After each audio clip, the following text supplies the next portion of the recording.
Good morning, everybody. I don't know if you look around you, but it seems a little less crowded in here than normal, doesn't it?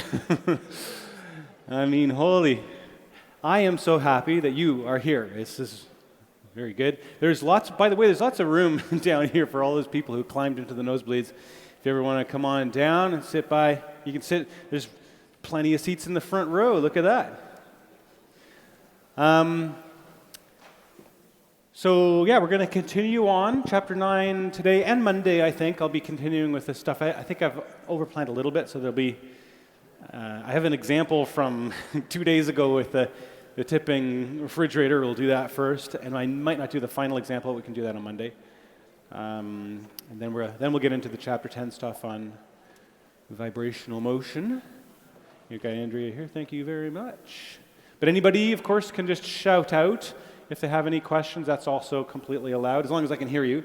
You need a kind of big booming voice. And if you would rather type it into the ed question under classes, that little topic there, then Andrea could read it out because she's got the mic.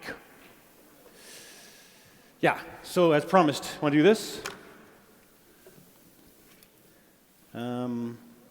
It's really, actually, when you see it, it's just a little geometry thing. So a refrigerator is 2 meters high and 1.4 meters wide on a flat floor. By what maximum angle can it tip sideways and still not fall over on its side? And this is going to work for various shapes, not just rectangles. I'll give you the basic idea. So there it is, and you can draw the 2 meters, and you can draw the 1.4 meters. But what's important here is that there is a center of mass, which, if it's a uniform object, which I think you have to assume here, so maybe we'll do that as an assumption. Assume the center of mass is at the center, like halfway between the left and right, and halfway between the top and bottom, right, is at the center. And that's it. And then you just tip it. Do a max tip, and the way you draw it is you just, I would just draw it, tip it, so that the center of mass is over, let's tip it like this way, I guess. Let's choose this as being the axis. You have a choice. You can choose the lower left corner as the axis, or the lower right corner as the axis, doesn't matter. But choose one of the corners that it could tip over, and just tip it. And once you draw it, then you just have to find your geometry. But the point is, down from there is the tip. And then if it goes a little to the left, the whole thing will have a gravitational torque which will continue to rotate it towards the left. If it's a little to the right, then it'll go back and not fall. So that's the tipping point. So now you just have to, I guess maybe I'll do it in a different pen color or something. This is like the triangle I think I want here. And just draw it out. This is the angle we care about, theta. This is a right angle. This is 1 meter. This is 0.7 meters. This is 90 minus theta. And this is theta. So I think the tan of theta is 0.7 over 1. So theta, you just plug it into your calculator and find the tan minus 1 button, 0.7, and I got 35 degrees. And, seems about right, less than 90, greater than 0. Questions on that one? You guys see where I got the 0.7 and where I got the 1 from? It's just half. Yep. Question. Again, it all just has to do with that center of mass. As long as it's a rigid body, you just tip it, and then your job is to find that kind of vertical distance, so that the two key distances in your diagram, if it was something else, like maybe it's a tree or something like that, whatever. Your key distances that you need, I'll draw them in red, are this distance and this distance, right, to the center of mass. if there's a point right here, you have to know how far up it is. This might be like h or something, and how far to the left of the tipping point it is, or to the right. This might be x or something. And theta is just 10 to the minus 1 of x over h, I think, right? Sound good? Doesn't matter what the shape is, as long as you can find the center of mass, height and distance from that, wherever it's going to tip over. So that's, I think that's my last chapter 8 example. Yes?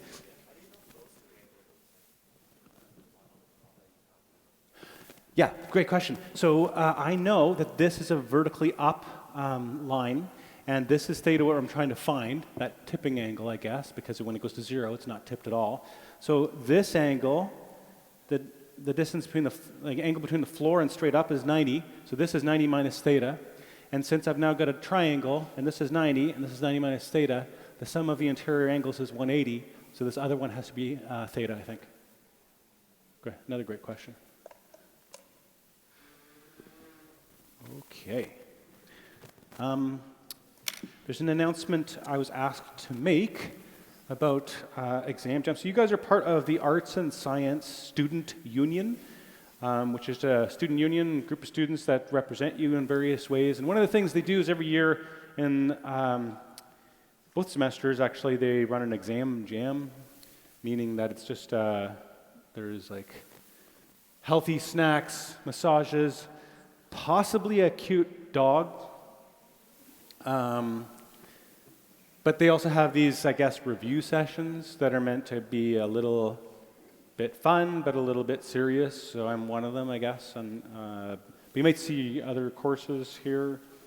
It takes place on December 9th. So you don't have any classes that day because the semester ends on December 8th, and final exams do not begin until September 10th. So it's a dead day anyways.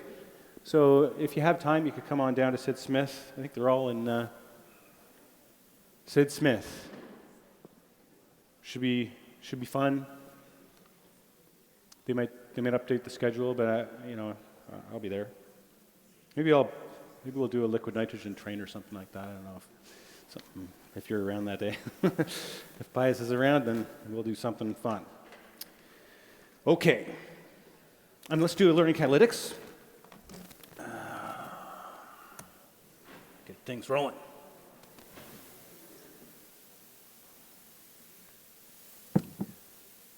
Which of these statements do you think best explains how I feel about what rotational inertia is? This may have been taught to you in high school as something called moment of inertia. Some textbooks call it moment of inertia. Some textbooks, like this one, calls it rotational inertia. Same exact thing. It's capital I, historically, and it has units of mass times length squared, or that's its dimensions.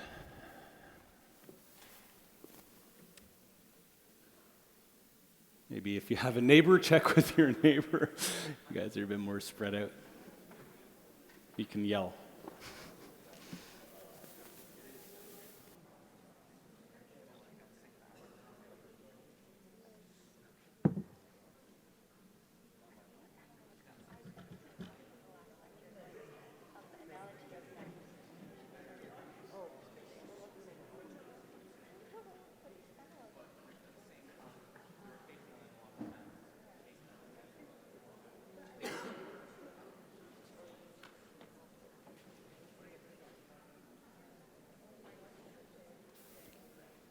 And always keep in mind, you get the 80% of this just comes from clicking in one of these answers, and the additional 20% comes from getting the one that I like best.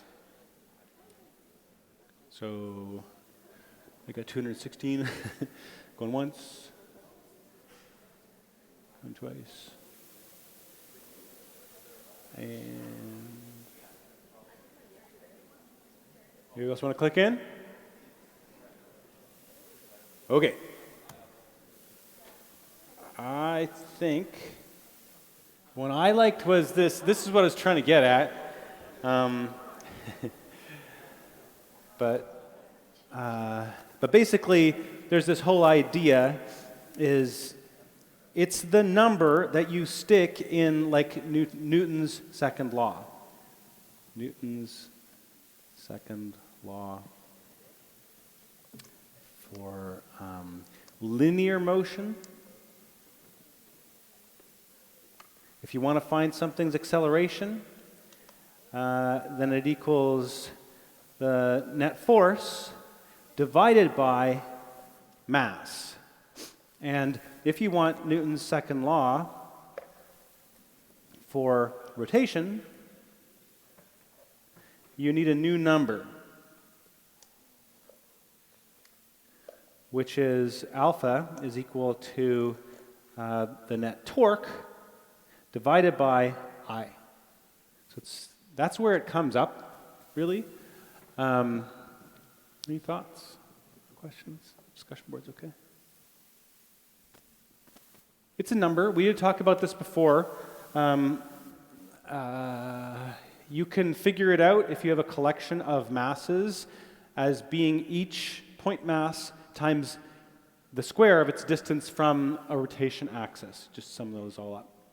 That's how it gets units of kilogram meter squared. And there's a table in your textbook in Chapter 9 called Rotational Inertias of Simple Objects.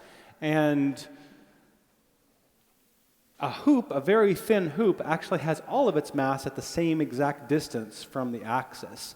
So it has, if all of its mass is at one distance, then it has the simplest equation, which is just mr squared. But then, for other shaped objects, there is sometimes a fraction out in front of the mass and the radius squared. So, for example, you could have like a thin rod that's rotating around an axis that's perpendicular to it in the middle. You get a 12th ml squared, or L is the length of that rod. Or if you rotate it around its end, you get a bigger rotational inertia. Is a third ml squared. The disk, this one comes up a lot, and I'm even going to use it in an example. So we will use this soon.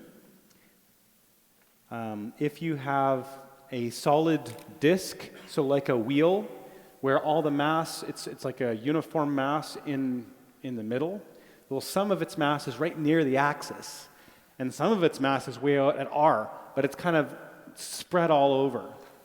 So it's going to be a less rotational inertia than the hoop, right? It turns out to be a half the hoop. I think there's a question about the learning catalytics. Yeah. It says, why doesn't D also work for the rotational inertia? And will we need all the rotational inertia formulas for our H sheet, or will we be given them? Yeah, those are both excellent questions. So, yeah, you were going to ask me about this thing. The tendency for anything that is rotating to continue rotating. I consider that to be a concept, and I guess people might call that angular rotational momentum or something like that. Like that is a true concept, and so it's not the definition of rotational inertia, really. I do empathize D is maybe sort of okay, but I just think this is a much better and more clear description of what it is that I'm talking about. But as for this table, yeah, if you need it, I'll just give it. So I'll put it in the possibly helpful information, these fractions, these equations. You don't have to draw those in your H sheet. Just this table 9.5. Sometimes I just put table 9.5 on the exam. Okay. Oh, there's a solid sphere. It's actually possible using calculus to find all these things, and that's a little bit of fun, but you get 2/5 mr squared. And then there's a difference between a bowling ball that's filled in, that's 2/5 mr squared, and a ping pong ball where all the mass is on the very shell of it. A hollow shell turns out to be 2/3 mr squared. So it's very fun integrals to do, but you don't have to do it. You just look it up in a table. And basic idea is that we already know how you keep things in static equilibrium. You just make 0 net force and 0 net torque. But to get something rotating, or to keep it from rotating, from continuing to rotate, that's when you need a torque. And so I don't think I even want a video on this because he's got me on the video. It's going to be fine. I'll just stand here and show you. Basic idea is that if something's not rotating like this wheel, and I push inward on it, it doesn't start rotating. So I'm applying a force with 0 torque because that force line passes through the rotation axis. So the lever arm is 0, so the torque is 0. So that's experiment 1. Experiment 2 is you push lightly and continuously on the outside of a tire in the counterclockwise direction. Oop. So I pushed on the wrong side, didn't I? So now I'm going to push up lightly and continuously. And as I do that, it spins faster and faster and faster and faster and faster. Okay. That is a counterclockwise, a positive torque on this wheel that gets it spinning. Experiment 3 is just to keep spinning. Look at that. It'll go for a long time. There is some friction in the axle of this, which will eventually slow it down. But if the friction is negligible, it'll just spin like this forever. Because it's got rotational momentum, and it just keeps that momentum. And then, with the tire still rotating fast, you gently and continuously push in the clockwise direction. So I'm going to push this opposite direction. I'm applying a kinetic friction force that is to the right, and that eventually torques it down to slow down. Okay? Because again, I'm pressing this direction. This is the lever arm. So I've got a force times the radius. We'll give it a torque until it slows down and stops. So one or more objects exerts forces on a rigid body that has some rotational inertia I. The sum of the torques causes it to have rotational acceleration alpha, which is 1 over I times the net torque. That's my idea.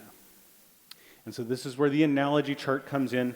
We have the kinematic analogies up here, but now we have the dynamic analogies.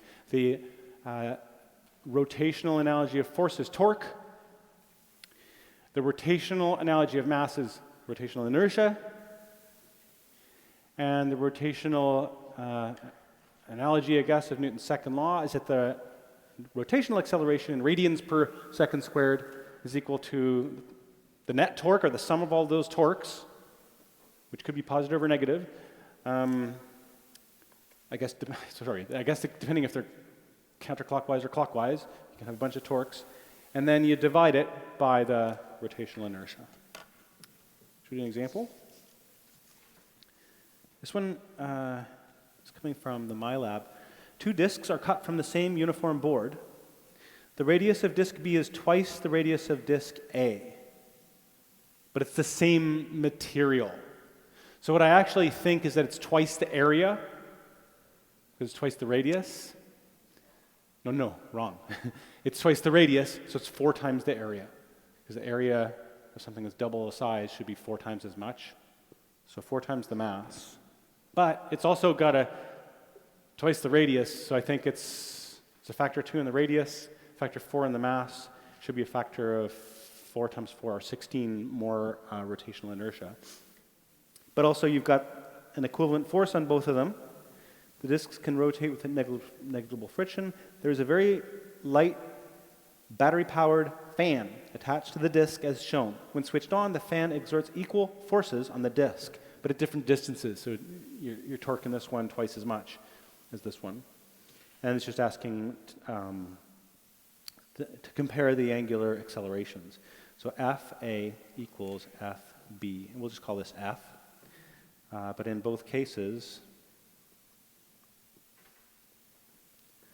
we will use Newton's second law for rotation.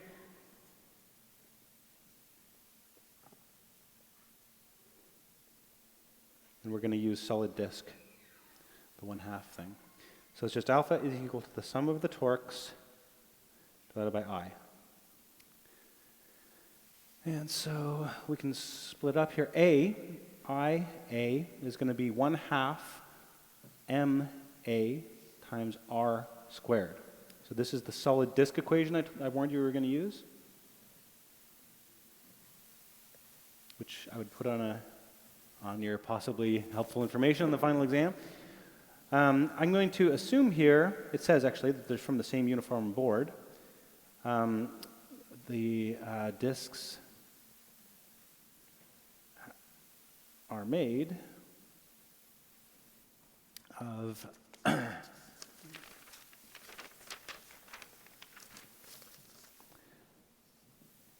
same material, of area density, if you want to look at it that way. Sigma, we call it, is equal to the mass divided by the area. So it'd be mass divided by pi r squared. So what this means is that the mass of A is equal to sigma pi r squared. So the rotational inertia of A is equal to 1/2 times sigma times pi r squared times r squared. So it's going to be equal to pi times sigma over 2 times r to the 4th. And the torque on A is just going to be equal to F times r, because they're at right angles. And so sine of 90 degrees equals 1. So r equals lever arm. And for B, basically you've got IB is equal to 1/2 mB times 2r squared. This is twice as big. So 2 mB times r squared. I squared the 2, got 4. 4 over 2 is 2. And again, sigma is equal to mB over pi times 2r squared. So it's mB over 4 pi r squared. So IB is equal to 2 times 4 pi sigma r squared times r squared. Ended up with 8. And the tau here is going to be twice. It's going to be equal to F times the lever arm is 2r. So you get 2FR. So I can now use Newton's second law to find the rotational acceleration of A. It's just tau A divided by IA. There's only one torque on it. So it's equal to F times R divided by pi sigma over 2r to the 4th. So it's 2. The 2 comes up. And then I get F over pi sigma r cubed, actually. And, oops. The rotational acceleration of B is tau B divided by IB is equal to 2FR, twice the torque, divided by 8 pi sigma r to the 4th, and I get a quarter. So I think there's a factor of 8 there. So alpha A is equal to 8 alpha B. That's kind of what I thought, because it makes sense because there's 16 times the rotational inertia, but twice the torque. Makes sense. Since the torque on B is twice the torque on A, and the rotational inertia of B is 16 times the rotational inertia of A. So they don't cancel out.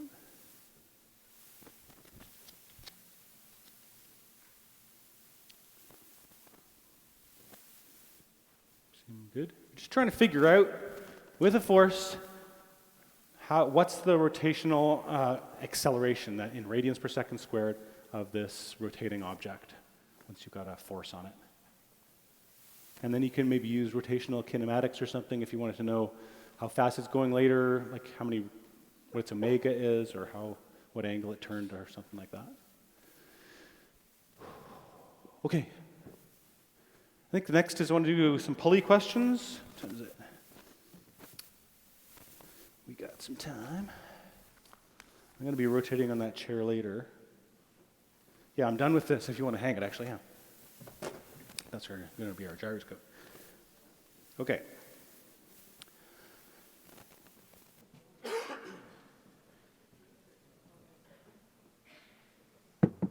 All right. Massive pulleys.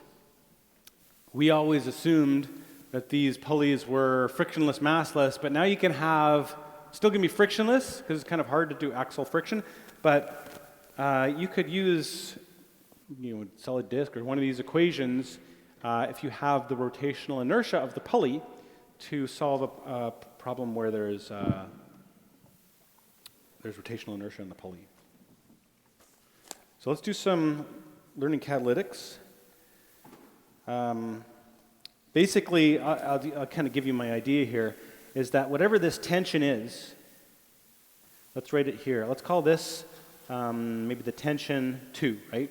And tension 1. So tension 1 is kind of what's pulling up on M1, and tension 2 is what's pulling to the right on M2. But what is a string? A string pulls inward on opposite sides of the string.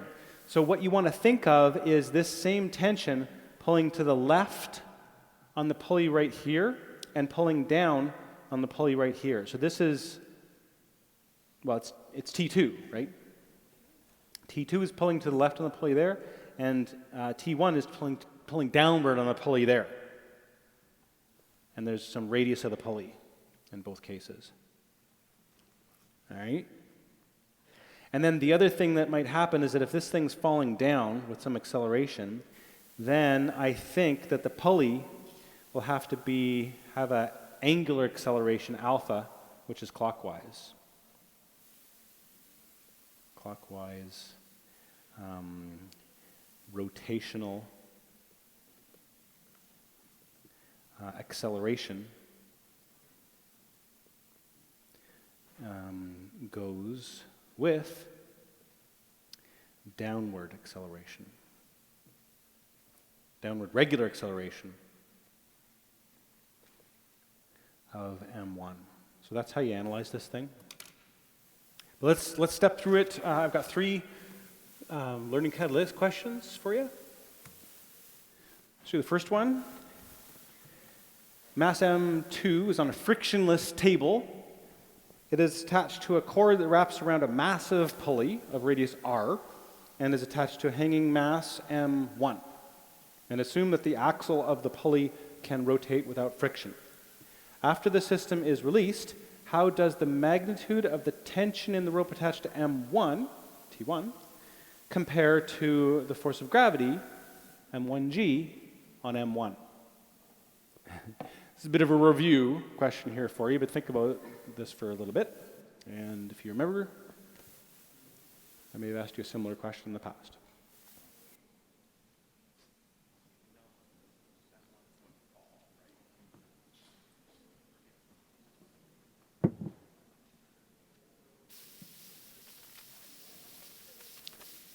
Please check your neighbor or remind your neighbor if you remember what this is about.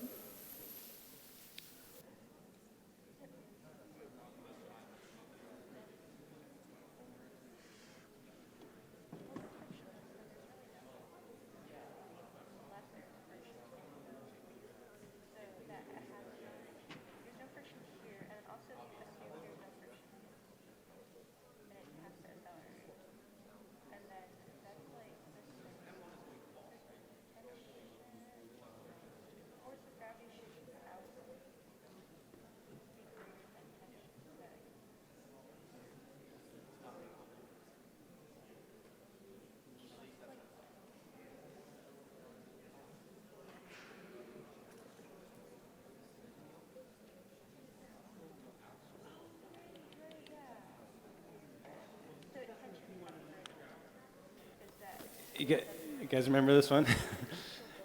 Remember, I think we had an argument, is the whole thing accelerating or not? This was weeks ago, but is it accelerating? All right. please click in something. I have 247 responses right now. 252. Going once, going twice, and stop. Yeah, so a lot of you remembered that the whole thing, this cannot accelerate. So first of all, it'll definitely accelerate downward, because the reasoning I have is just look at M2 for a second. M2 has only one horizontal force on it. There's no friction. It's being pulled to the right. So it will definitely accelerate to the right. So assuming that everything's connected with a single length string, if M2 accelerates to the right, I guarantee you M1 has to accelerate at the same rate downwards. And maybe the pulley will rotate at the same time. But the point is, I know M1's accelerating downward. So if it is, there's a net force on M1, and there's only two forces on it. Gravity down, tension up. So gravity's got to be bigger than tension to give it a net force downwards. So what would be an example where T1 is greater than the mass times gravity, or T1 is equal to mass times gravity? Yeah, so T1 is greater than mass 1 times gravity. It means that the M1's accelerating upwards. Okay? And T1 equals M1 times gravity means that it's going at a constant velocity or just hanging there, like at zero velocity. Okay? If M1's accelerating, you can just look at it, and there's only two forces on it, so you can compare them this way. Okay, so that's kind of the review one. Do you guys want to do a... So just to sum up, we know that it's accelerating downwards. So I need a smaller tension than the gravity. Okay, next question.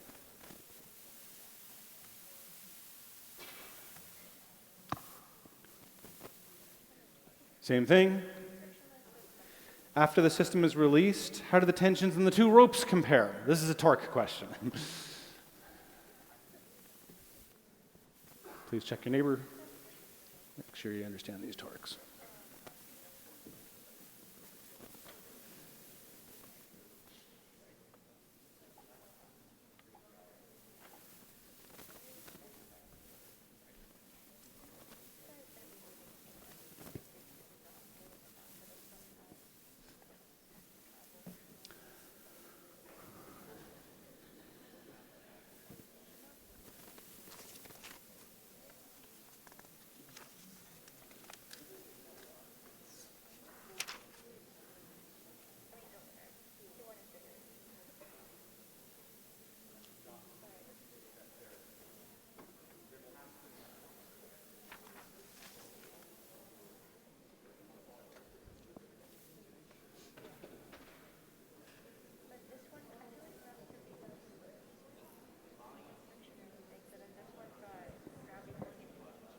So there's another question.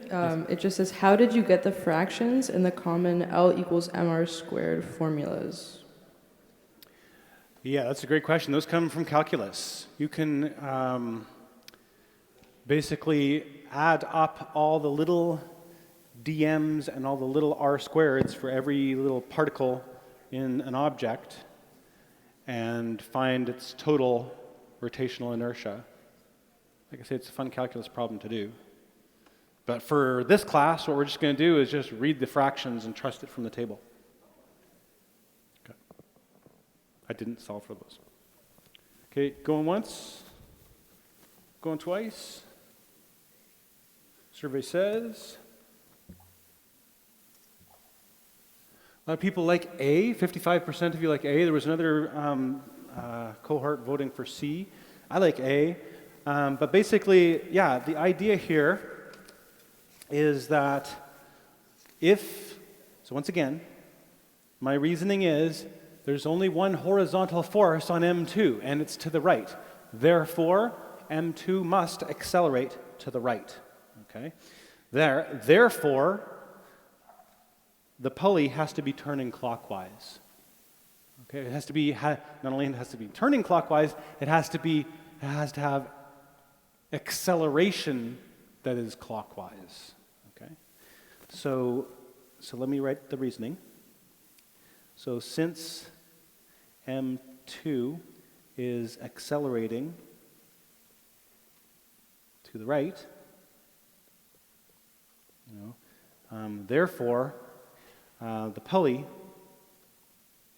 has clockwise or negative rotational acceleration, alpha. Alpha is negative. So you want the torques. There's going to be a torque here, T1 times R. There's going to be a torque here, T2 times R. This torque is positive because it's counterclockwise. This torque is negative. So basically we need a bigger torque, so T1R has to be greater than T2R to give it a clockwise torque, right? And they're both the same R. So I think T1's got to be bigger than T2. That's what I'm thinking. If they were equal, then the thing wouldn't have rotational acceleration. Okay, we just go along with the omega as some constant, and that's not going to work for M2 accelerating to the right.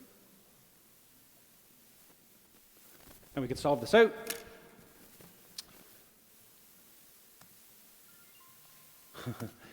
Don't tell me.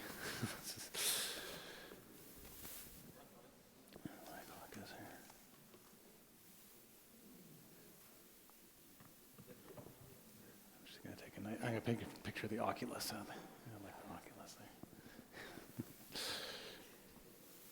there. Okay. So next question is, after the system is released, what is the torque on the pulley? And let's define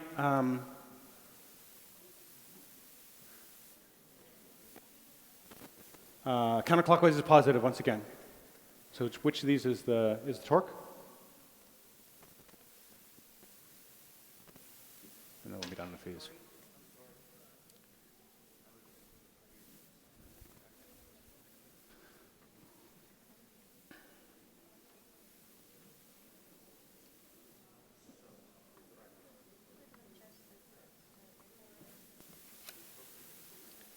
I think it's maybe better to kind of draw a larger thing.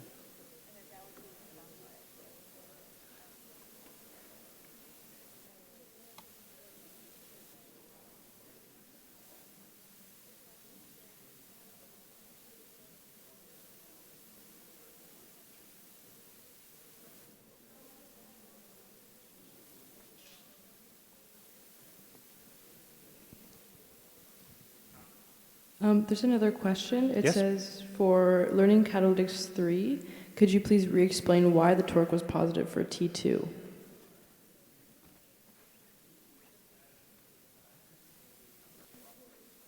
Well, we can see it right here. That's a great question. Whenever I want to find the sign of a torque, I look at the force and I imagine for a moment that it is the only force on the object. If it was the only force, which way would it tend to rotate the object about the rotation axis as given? So if T2 is the only force on the pulley, and it pulls to the left here, it'll tend to spin it counterclockwise. Therefore, it is a positive torque. Whereas T1, if it were the only force on the object, it's going to tend to pull it clockwise. So that's a negative torque. So they might cancel, which would be bad in this case, because then the thing wouldn't have angular acceleration. We know it is angular accelerating negatively, so I need a negative torque. That's a great question. You guys see the answer? Please click in, please, and then I'll show you the results of this. Going once, going twice. I'll show you what people clicked in here. I'm seeing 79% were answering B, which was, what was it? One of these. Yeah, so I just think that the sum of all the torques is going to be equal to, there's going to be a T1 R, and there's going to be a T2R. Those are the two torques. And now all you have to do is just figure out which way they are. And I think we did. T2 is positive. It's a plus. And T1 is a negative. Because it's clockwise. So yeah, I guess B, right?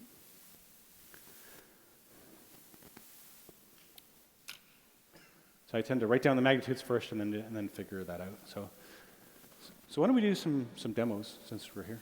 Just plate? Awesome. Okay. So I want to move on to something called rotational momentum. So that's the idea that something that is spinning will continue spinning with its same omega or something like that forever if there's no torque on it. Okay. So I am going to give myself, let me put this on the floor for a minute. So there's another thing, which is, do you remember what the equation was for momentum? Linear momentum? You guys remember? MV, right? Yeah, so mass times velocity.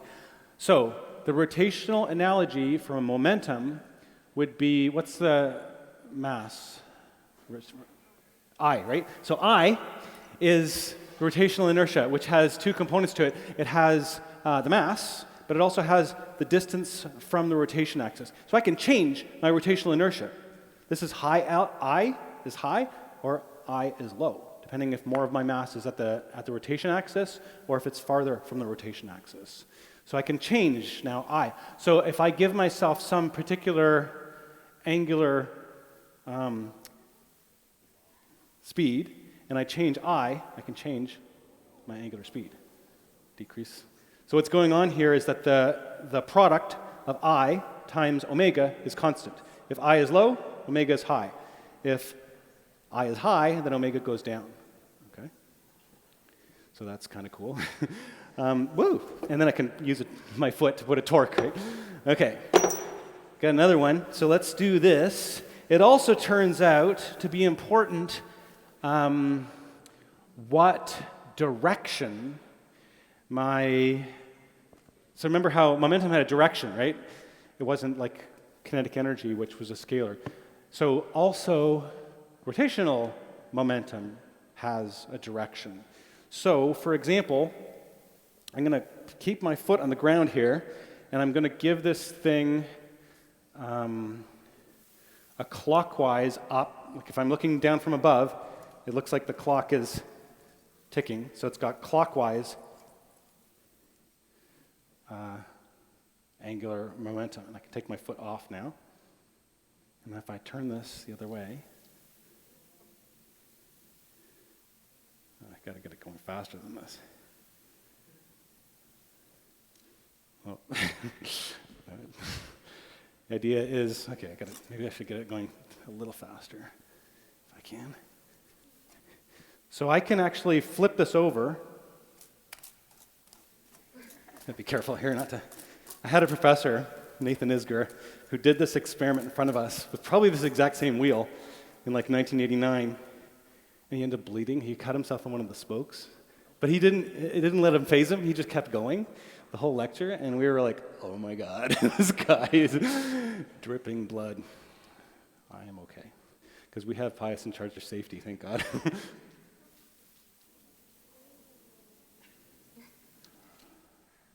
It doesn't quite. There must be some friction because it's flipping me. Oh no, I sort of stop.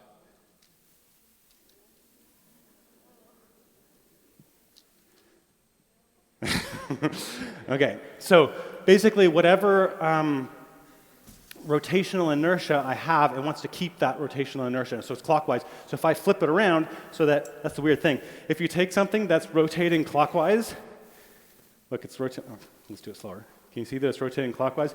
If I flip it around, now it's going counterclockwise. Right? So I can actually flip something's rotation just by turning the axis. And so when that happened, I had to compensate by doing the clockwise rotation. So this is another cool one, which will spin up. Oh, we better change the... You guys see me? So this is a bicycle wheel which is on a chain. And so what the force of gravity does is that if you tilt it like this and let it fall, there's a torque on it, which makes it want to rotate clockwise, right? So, okay. But what if it's already got a bunch of rotational momentum? So if I spin it up, whoop, I killed myself.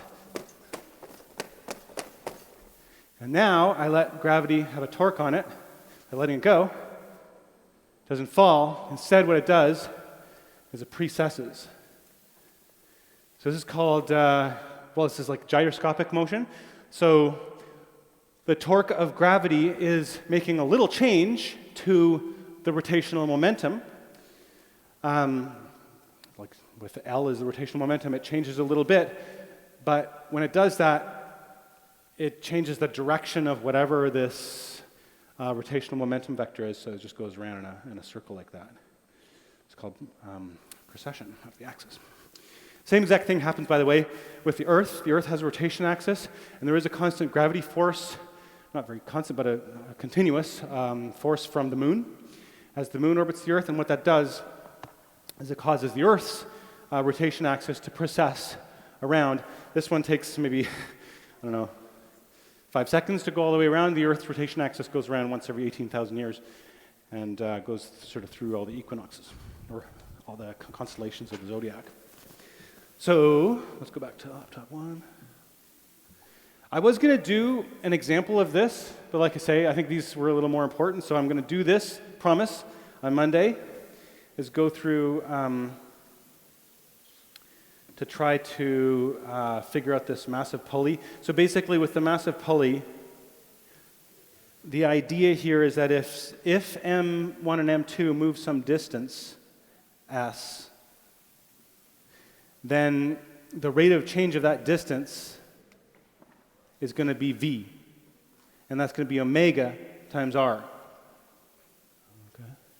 And then the rate of change of omega is going to be alpha.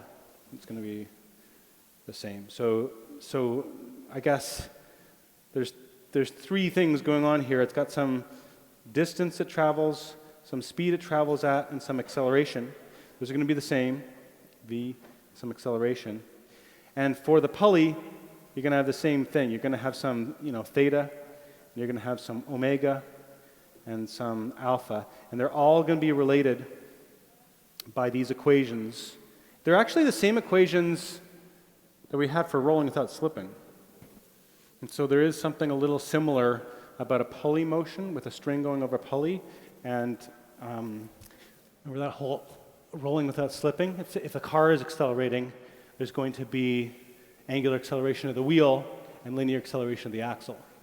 In this case, if a pulley is rotating, you're going to have the string kind of not slipping over the pulley. That's what that's all about. And that's called an acceleration constraint. This was the example I promised that I will do when we come back on Monday. This is rotational momentum. It's got a letter L. And in fact is a vector. It has a direction. And it's I times omega. This is analogous to P equals M times V. Okay. And the vector arrow symbol is to remind us that these quantities have directions. So in the case of L, the direction is going to be clockwise or counterclockwise. And the idea is that if there's no net torque, then you have conservation of rotational momentum. What time is it? Yeah, we're pretty good here. That was me. So as I had large I and a small omega, if I pulled it in, I got a small I and a large omega. So we're not going to do this whole tide in the Earth's day thing, I think, but I'll read up to the end of section 9.5. I am going to talk about that on Monday. I'll finish up, kind of summarize the whole of chapter 9 so we can move on Wednesday to chapter 10. And this is a gyroscope that's actually in all of your phones that knows if it's tilting. So have a great weekend.